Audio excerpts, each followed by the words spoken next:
Nk'uko bihora bivugwa abantu benshi baravuga bati Miggy Haruna sinzi bayiranzi na abasaza ariko ntago ariko biri niba umukinnyi yakinnye shampiyona imyaka myinshi wenda ukabugiriwe n'amahirwe ukaba ukina iyo mikino yose uri titireri iyo umuntu akubona kenshi cyane bituma kwibazaho nk'ubu nshobora kuba urugero rutoya muribuka Kagere Media ava muri Rayon Sport bari batangiye kumwita shangazi bamwita amazina nkayo ngo bavuga bati Media yarashaje yagize gute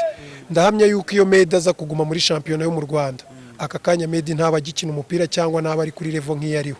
ariko kuko yavuye iruhande rw'aba bandi bahoraga bamubona buri munsi akajya aho batamuzi bituma akora ariko aka kanya ntawe ukivuga ayo mazina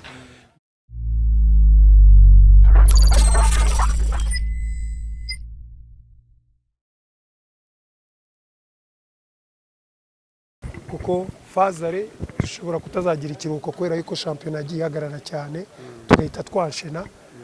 numvikana nabo itike nari gukoresha muri fazare ikirangira abariyo bama vuga reka nze ndebe umuryango bamaye icyumweru nageze hano kuwa kabiri nzasubirayo kuwa kabiri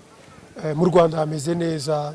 nk'uko bisanzwe u Rwanda rwacu ruratuje ruratekanye ni sawa cyane nishimiye kongera kugaruka mu rugo hanyuma ntabwo urabasha gukina ntabwo wafashe ikipe yawe mu marushanwa nyafurika na shampiyona ntabwo urakina ntabwo urabona ibyangombwa ubundi cyose cyahagaze gute muri rusange murabizi ko APR ikimara kudusezerera navuga yuko byari nka trotari muri shampiyona ya Tanzania haburaga badusezereye habura iminsi 3 kugira ngo bafunge ibyigura n'igurisha urumva narabasinyiye ariko duhita tubigira vuba kugira ngo barebe ko nazakina nabona ibyangombwa byanyemerera gukina ariko haza kubamo akabazo muzi ko ikipe ya APR yari maze nayo gutandukana n'umunyamabanga wayo mukuru hari hajemo undi munyamabanga mushya noneho kujya kubona release leta kujya kohereza ITC ibibazo bisa naho bitinzeho gatoya navuga yuko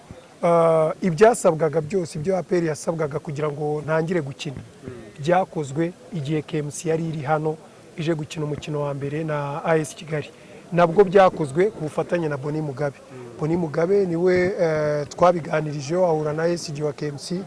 barabiganira noneho agerageza gusobanurira SG mushya wa APR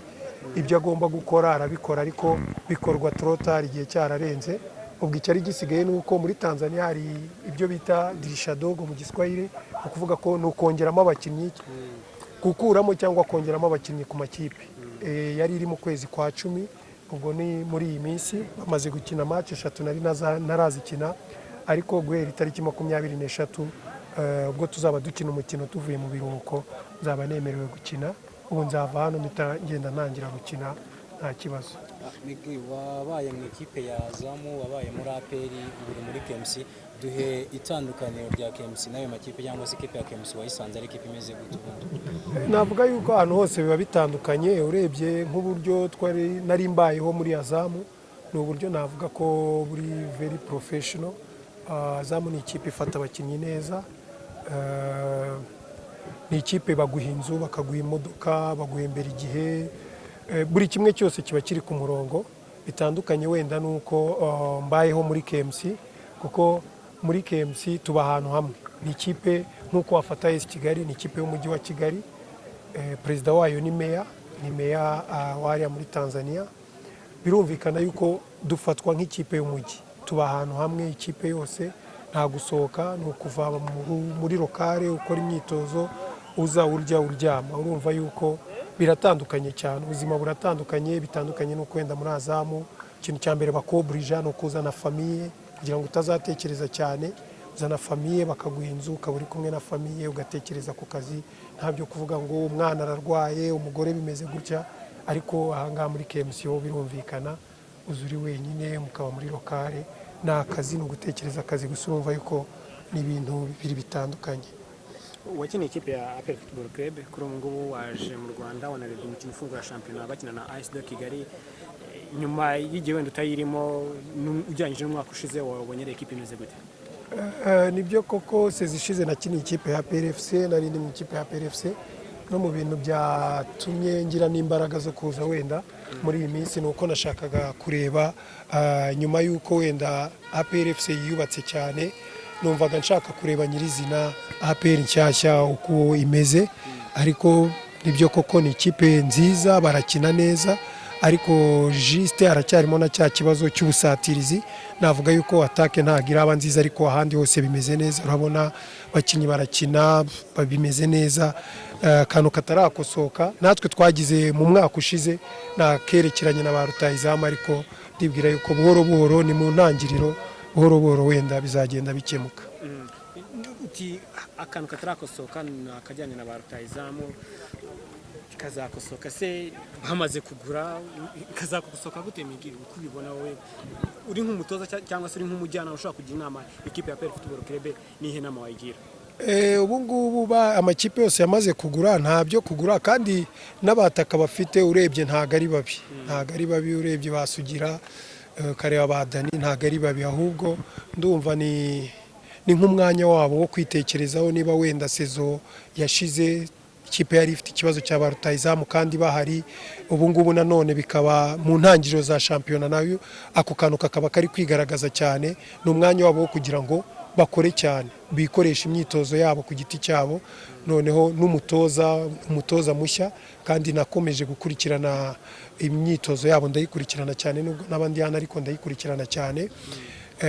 n'umutoza nawe azagerageza kubafasha kubakoresha imyitozo ko nabonye ko ushobora kuba ari umutoza ushobora kuba afite experience mu kazi ke ndibwira yuko azi ibyo abataka bakeneye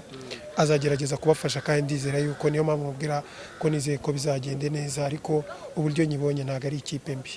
utekereza ko wenda bishobora ko wenda azagaruka mu ikipe ya APR Football Club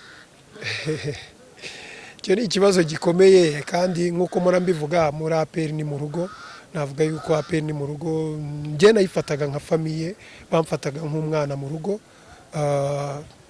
nta kidashoboka iyo umwana avuye mu rugo akagenda akajya ahandi bigira gutya akagaruka nshobora wenda kuzahagaruka ndi umukinnyi nshobora kuzahagaruka nari umukinnyi ariko niyo ntanahagaruka juste nzakomeza ndi umukunzi wa APR kuko hari ibyo yangejejeho kandi nibaza ko byari kuzagorana cyane kugira ngo mbigereho urumva yuko ni mu rugo ni famiye utinshobora kuzagaruka ndi umukinnyi cyangwa se ntari umukinnyi Miggy wari watangiye gutekereza ku kintu kijyanye no kuba wahagarika football oya ntago nari nabitekereza kuko nk'uko bihora bivugwa abantu benshi baravuga bati Miggy Haruna sinzi bayiranzi ni abasaza ariko ntago ariko biri niba umukinnyi yakinnye shampiyona imyaka myinshi wenda ukaba ugiriwe n'amahirwe ukaba ukina iyo mikino yose uri titireri iyo umuntu akubona kenshi cyane bituma kwibazaho nk'ubu nshobora kuba urugero rutoya